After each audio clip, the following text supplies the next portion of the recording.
Hello everyone and welcome back to the channel. Today we will have a 4 weeks review of the Xiaomi 14 Ultra, which I was using for the past month as my daily driver, and I really took it through its paces. And today we will explore everything from its build quality to camera performance. So stick around if you want to find out if this phone lives up to its Ultra name. And let's kick things off with build quality. So the build quality of the phone is really great. I really like the faux-leather back, which not only looks great but also provides some grip, so ensuring that the phone will not slip out of your hand. And also in general the material has withstood daily use without showing any signs of wear, although it does tend to pick up oils from the skin over time, and it will be very interesting to see how this will hold up over time. Then also the sides and also the camera glass is still fine, no scratches. It really looks like on the first day. So I think durability and build quality is really great. A question that was asked a lot is about this: the rattling of the camera lens. And many thought that their phone is defect, and this is not normal. In fact, it is normal. This is due to the optical image stabilization. So every lens is optically image stabilized, which means when the camera app is active, the lens will be stabilized in the magnetic field, and when the app is not active, then the lenses will rattle because this electromagnetic motor is not active and the lenses will rattle. Wait a moment. This here is the OnePlus Open, and as you can hear,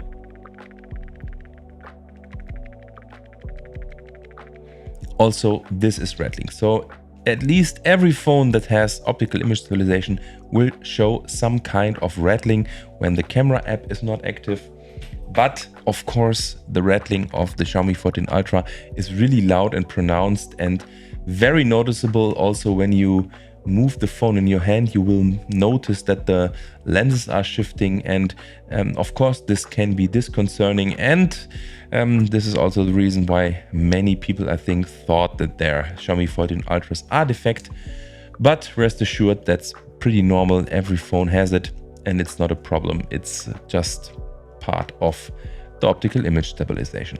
Apart from the rattling issue, there is another issue regarding the cameras, and this is condensation.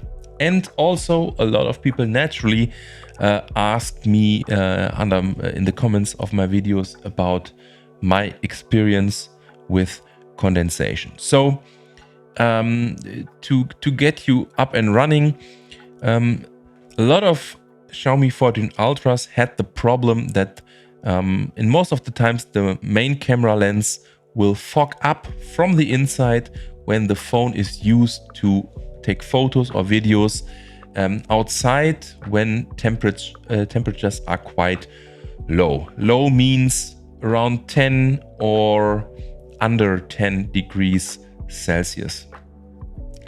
And for a lot of people, this led to an inability to take any photos and videos outside because the lens more or less immediately started to fog up, and this led to of course a haze effect because there was so much humidity in the lens. My unit also had condensation issue, but it wasn't like completely fogging up the lens.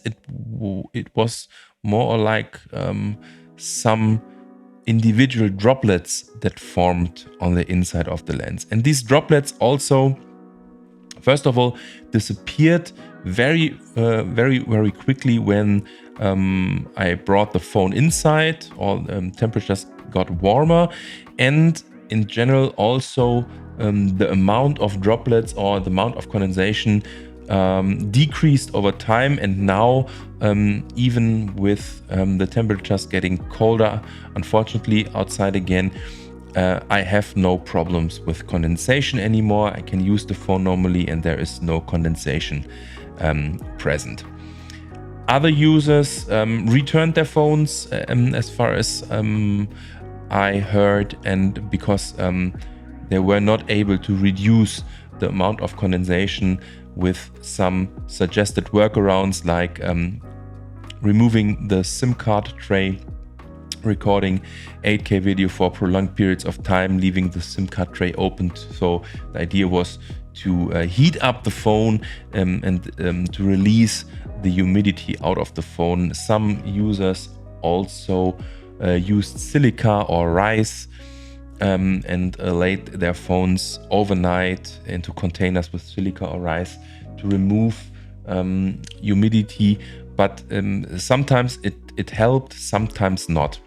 And in general, Xiaomi did not acknowledge that this is a problem. They sent out standard answers like this is a normal behavior and it's within the normal specifications.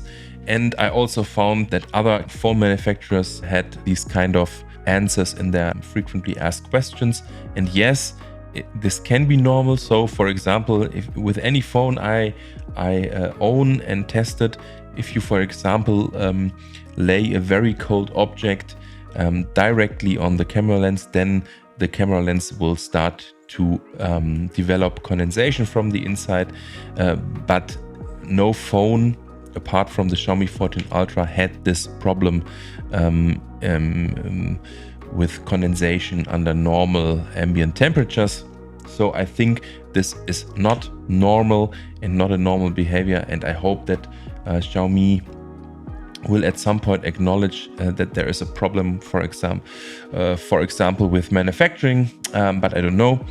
Until now they are not acknowledging the problem, and that's very unfortunate because this really reduces the appeal of this phone, because many people are now only discussing about condensation, that's unfortunate.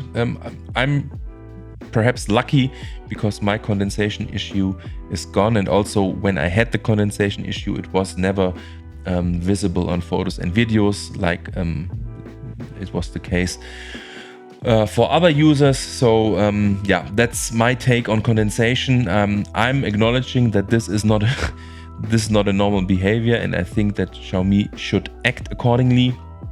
And I will definitely keep my eyes on it and also report back to you if anything changes regarding this issue. Then another thing, the screen is really great. It gets bright enough, it's sharp, it's very smooth and fluid, so it's really flagship level screen, really comparable to all the other flagship. The S24 Ultra screen still is the best in my opinion, only because of the Gorilla Glass that is very non-reflective. This of course is more reflective than the S24 Ultra screen, but apart from that, this is really a lovely screen. I also like the micro curvature or the curvature of the screen. So the screen has a slight curvature on all of the sides, 360 degrees micro curvature I think they call it, and this gives the phone a really nice feel in the hand, in contrast to the S24 Ultra that can sometimes, due to its boxy design, feel a little bit uncomfortable. This is a very comfortable phone, and I also think it's much better than a really curved screen. It's very slight, and so it doesn't lead to distortion on the sides of the screen. So that's great. I like the screen, I like the general build quality, and if you have a baby, right, you can use it as a rattle. You don't need to buy expensive rattles for your child, just use the Xiaomi 14 Ultra. That's, I think, an added value. But now let's move on to performance. And what can I say? The Xiaomi 14 Ultra really is a powerhouse.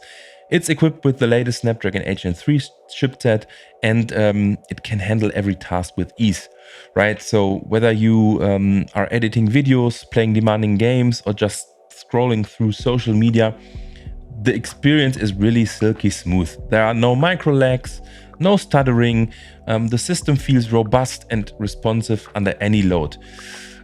Despite the high performance, the phone manages to relatively stay cool. Sometimes it can get warm or noticeably warm, but only when it is really working a lot, especially when you use the camera app a lot, take videos, for example, or when you are gaming or editing videos, then yes, this phone can get warmer than other comparable phones.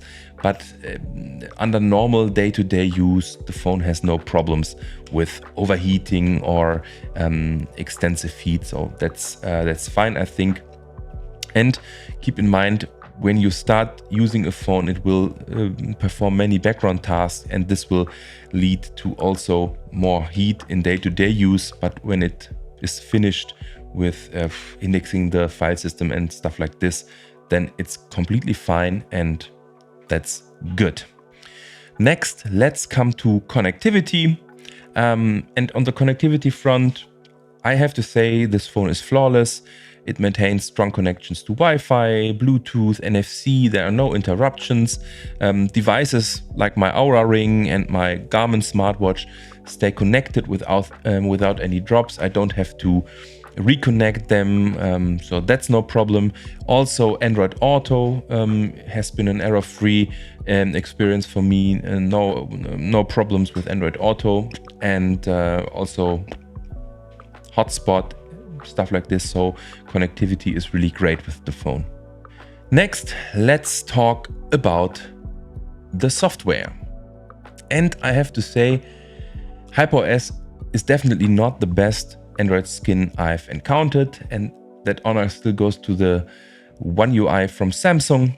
However, I think it's more than adequate for daily use. My main gripe really is with Material U. I hate it when you are not able to change the Material U colors, because with some wallpapers you really have a problem, especially on this phone. When you have kind of reddish wallpapers, then the system colors or the Material U colors will get this kind of pinkish color, and that's not very pretty. And in some phones or in some OSs you are able to change Material U colors. In Samsung, for example, you are able to do this. Also, of course, with Android, pure Android on Pixel devices. With this phone, it's unfortunately not possible to change system colors, and the only choice you have is to choose another wallpaper that will not lead to horrible looking Material U colors in the Google apps. Next, let's talk about battery performance. And this is an area where the Xiaomi 14 Ultra shows some weaknesses, at least for me. Fast charging is really great and it's incredibly efficient, allowing for quick top-ups before going out. But the overall battery endurance, at least in my case, is less impressive. I often find myself bringing a power bank for longer days because I'm anxious that the phone will not hold its battery until the end of the day. I also, nearly every time I will go out for longer periods of times, I will quickly charge the phone to 90, above 80 for sure. And this is what I don't have to do with other phones, like for example the S24 Ultra or the X100 Pro from Vivo or the Magic V2 from Honor. And I use AccuBattery, and AccuBattery has an option where it estimates how much screen on time you get with a full battery, and this is actually now sitting at 7.5 hours, but it's not incorrect because I just turned the phone off and on again. Normally the full battery estimate with regards to screen on time sits at around 5 hours, and in real life I estimate that I will get around 4 to 5 hours of screen on time. Especially when you use the camera, you can see the battery levels drop. So if you are and about and plan to do a lot of photos and videos, really bring a power bank because this phone will lose battery a lot. And I hope that this is due to some inefficient optimization of hardware and software, and I really hope that Xiaomi will bring some updates to improve battery life. But now let's come to the reason why we have this monstrosity at the back. The insanely huge and controversially discussed camera bump. And yes, this is a big camera bump and it's heavy. And this also makes the phone top heavy. In one of my first videos, I said I don't have the impression that the phone is top heavy, but I changed my mind. It is so, especially when you're holding the phone like this, right? Index finger rests underneath the camera bump, and you do something funny, then the phone really is losing its center, and it right now tends to tip over. So you really need to take care. And sometimes I tend to hold the phone like this, which is also not very optimal because then the camera glass will collect fingerprints, of course. So yeah, that's a downside of having such a great and powerful camera system on a phone like this. That's no going around. Also, when you lay this phone flat on the table, it will not lay flat, it will lay at an angle because the camera bump is so huge. And I have to say, people will notice. I was at a meeting the other day, and some of my colleagues could not believe what this is and really asked, hey, did you just strap your DSLR lens on the back of this phone? So yeah, it's noticeable and people will ask, hey, what is this? This can be a good or a bad thing. But in general, I can't praise this camera enough. So I think the camera system on the 14 Ultra truly sets this phone apart from the competition, and it's also the centerpiece of my review today. And I think this is really where the Ultra earns its name. And let's break down why this is, as far as I'm concerned, arguably the best camera setup on a smartphone that I've ever tested. So firstly, the hardware itself is truly impressive. The Xiaomi 14 Ultra features a multi-lens setup, including an additional telephoto lens that provides exceptional zoom capabilities, and also a macro mode, and that in combination surpasses what I've seen, for example, in the Vivo X100 Pro, additional camera lens, and also the additional tele lens, and also the tele lenses are very capable macro shooters because these are floating telephoto lenses. And for me, this is really a game changer because you are able to shoot such stunning macro photos with this camera setup. Normally, phones use the ultra wide, which normally are able to focus very closely, but then you have ultra wide macro. Depth of field is not very great, and also the compression is not like when you use a macro lens. And also, when you use a DSLR or mirrorless camera, then normally macro lenses are or have a high focal length, because this is an advantage because you also don't need to come as close to a subject to photograph it. That's important, for example, if you photograph insects, for example. And this is why I'm in love with macro photography, and this is the first phone that I can really enjoy macro photography on. Then, speaking about the main camera, the main lens, and also the main sensor, the Lidya 900 sensor, I think in general this is really an advantage. For example, in low light conditions, where it manages to capture images with minimal noise and exceptional detail. And a bigger sensor is also an advantage to achieve natural background blur, for example. So with this phone, you don't have to rely on portrait mode as much as on other phones, because the lenses or the sensors already, is always a combination between sensor and lens, already produce some very natural and good looking background blur. Also dynamic range. is really good on this phone. Then what I especially like about the images in general is that they don't look as digital as the images of other phones. They are not over-processed, they are not over-sharpened. The software does not try to balance out the exposure completely so that shadows are lifted and highlights are lowered. You really have shadows when you shoot images with this phone. Also, you have highlights that are not burned out, so dynamic range in general is great. But you will have some depth in your images, right? Because you have dark areas and light areas. This is really what makes this phone special. Of course, that's also personal preference, so you have to like the look of the images the phone provides. And speaking about look, yes, the images have a special look to them, and I think we can discuss if this is now a Leica look or not. I never used Leica cameras, but people who use them definitely can comment on this. But the images have a look, but that's a great thing because the images don't look digital. They look very organic, the colors are nice, the dynamic range is nice. So very natural and good looking images. And in most cases, I'm really using the images this phone provides like straight out of camera. I don't have to fiddle with the images a lot. So you can choose between Leica Vibrant and Leica Authentic, and in most of the cases this already is enough to get a great image.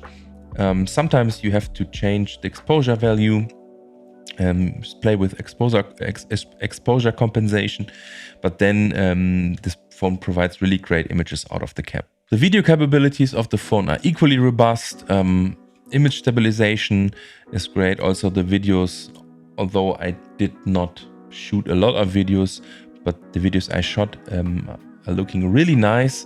No problems so far. I don't see videos that are over sharpened, over processed. Also with great dynamic range. I have to still play a lot more with lock mode, for example, and also with using LUTs on the phone, which is possible. But in general, it's also a very capable video shooter. Final thoughts and verdict. So I have to say I'm not finished reviewing and evaluating this phone. At least for me, that's always a step-by-step process, right? Because when you have a new piece of tech, at the beginning everything is great because you are so excited and waited for a long time. But then I think this, you have to use these products for prolonged periods of time and learn about them and get your experiences in different situations. And I think that's also the way forward with my channel, right? So I'm really a user of this phone. I don't order them, test them for a week, do a review and then throw them away. So this is really my personal phone right now. I mean, I'm still using other phones and testing them side by side, parallel, but this is what I use daily at the moment. And I have to say my excitement didn't wear off in the 4 weeks. I'm still very impressed with this phone. I really like it. I like the build quality. The software is good, but not great, but it's enough for me. And the camera, as you might already realize, is really great. And I love taking photos and videos with this phone. And I'm really impressed. And there are no really big problems I have. Apart from battery life, which is really not great, especially when I use the phone very actively. So this could be better, and I hope for some updates that will improve battery life. But apart from that, I think it's still great. So if you still have any questions for me, just post them in the comments. I will try to answer them all, and I would be more than happy to welcome you in one of my next videos. Until then, take care and bye.